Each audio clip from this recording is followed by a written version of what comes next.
സംസ്ഥാനത്തെ ഉന്നത വിദ്യാഭ്യാസ മേഖലയ്ക്കും പ്രധാന പരിഗണന നൽകി സംസ്ഥാന ബജറ്റ് 150-ലേറെ കോടി രൂപയാണ് വിവിധ സർവകലാശാലകൾക്കായി വകയിരുത്തിയത്. ഗവേഷക വിദ്യാർത്ഥികൾക്കായി സിഎം റിസർച്ചേഴ്സ് സ്കോളർഷിപ്പും ബജറ്റിൽ പ്രഖ്യാപിച്ചു. മുൻ ബജറ്റുകളിൽ പ്രഖ്യാപിച്ച സംസ്ഥാനത്തെ സർവകലാശാലകളിലെ പശ്ചാത്തല സൗകര്യ വികസനം മികച്ച നിലയിൽ പുരോഗമിക്കുകയാണ്.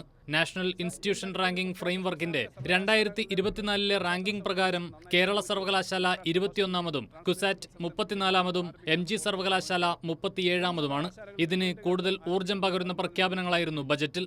സർ, കുസാറ്റിലെ neuro degeneration and brain health മികവിൻ്റെ കേന്ദ്രം സ്ഥാപിക്കുന്നതിന് 69 കോടി രൂപയും MG സർവകലാശാലയിൽ nano science and nano technology മികവിൻ്റെ കേന്ദ്രം സ്ഥാപിക്കുന്നതിന് 62 കോടിയും കേരള സർവകലാശാലയിൽ Thanu Padmanabhan centre for excellence in astronomy and astrophysics സ്ഥാപിക്കുന്നതിന് ഭരണാനുമതിയും നൽകി കഴിഞ്ഞു.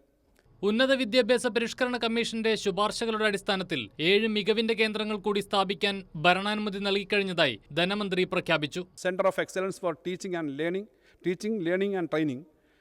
2 Kerala institute for science technology and innovation. 3 Kerala institute of advanced legal studies. 4 Kerala network for research support in higher education.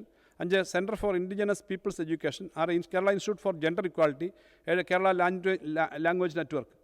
സർവകലാശാലയുടെയും engineering കോളേജുകളുടെയും ഉന്നത വിദ്യാഭ്യാസ കൗൺസിലിൻ്റെയും മേൽപ്പറഞ്ഞ മികവിൻ്റെ കേന്ദ്രങ്ങൾ സ്ഥാപിക്കുന്നതിന് ആദ്യഘട്ടമായി 25 കോടി രൂപ വകയിരുത്തുന്നു. ഗവേഷണ മേഖലയിലെ മികവിന്റെ കേന്ദ്രങ്ങൾക്കും വലിയ പിന്തുണയാണ് ബജറ്റിലുള്ളത്. ഗവേഷക വിദ്യാർത്ഥികൾക്കായി സിഎം റിസർച്ചേഴ്സ് സ്കോളർഷിപ്പും ബജറ്റിൽ പ്രഖ്യാപിച്ചു. 20 കോടി രൂപയാണ് ഇതിനായി വകയിരുത്തിയിട്ടുള്ളത്. കൈരളി ന്യൂസ്, തിരുവനന്തപുരം.